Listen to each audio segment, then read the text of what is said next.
Hey y'all, welcome to Mimsy's garden. Let's talk about the tomatoes.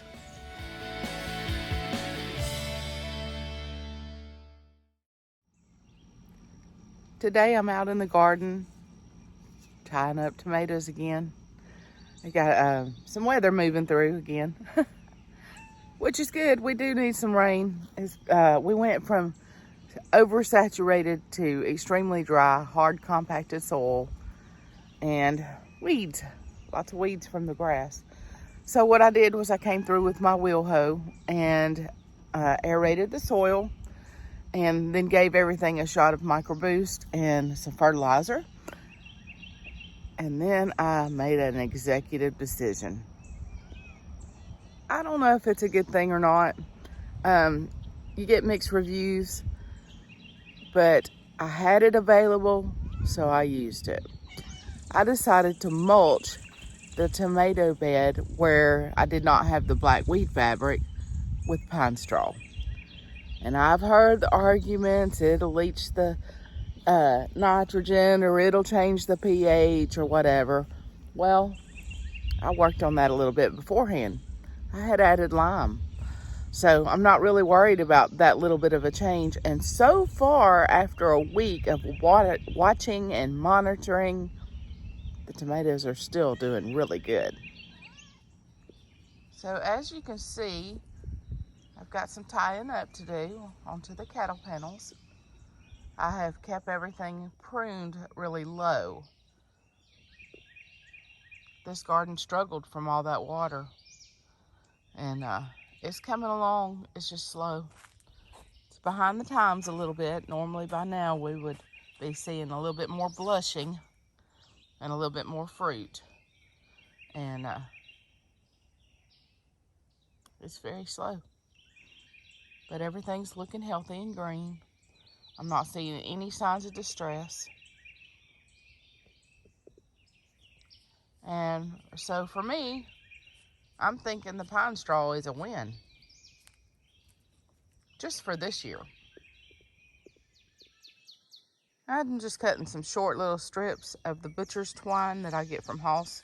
It's 100% cotton and biodegradable. And I'm just tying it loosely around the stem just to secure it to the cattle panel. And I'm just actually tying a bow. That way if I need to loosen it or tighten it, I can do that real easy. I like to make sure to cross it at a point across this bar when I can. It just seems to give it more support, sturdiness, a little more security. And so we're moving on to the next one.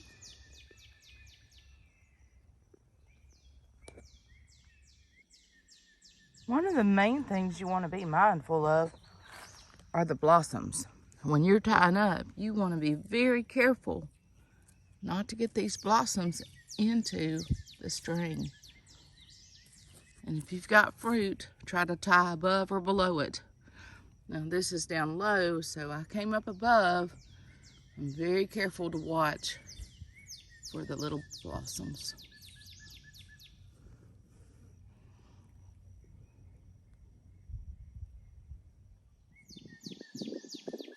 You can also see I'm not pulling suckers on every one of these. I'm just trying to keep them trimmed down low. And the reason is, for me, I live in southeast Mississippi. So here in zone 8A, where I live, is extremely humid. It's extremely hot. It's early in the morning here and it's already feeling like 80 degrees. So you can imagine by 2 or 3 o'clock, things feel parched. So I try to leave as much of the foliage as I can. But I do have to come in and desucker a little bit. But I try to leave as much as I can to protect the actual fruit. So it's kind of a guessing game. Some people say strip them down all the way to the till it starts producing fruit. Some say sucker it to one stem. Well, for me, that doesn't work. It just causes more issues, burning and bugs. Even the bugs, it's like they zone in and they can see the fruit better or something. So I like to leave some of the foliage, some of the suckers for shading, but I do try to keep enough out to keep it aerated.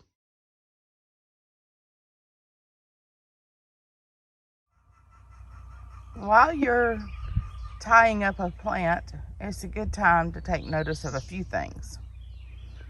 One, you want to look for leaf damage and see if you've got any of those lovely tomato hornworms that like to tear up your plants, or if you've got a critter nibbling on your fruits. So take the time while you're tying up your plants to inspect each one. It'll save your crop.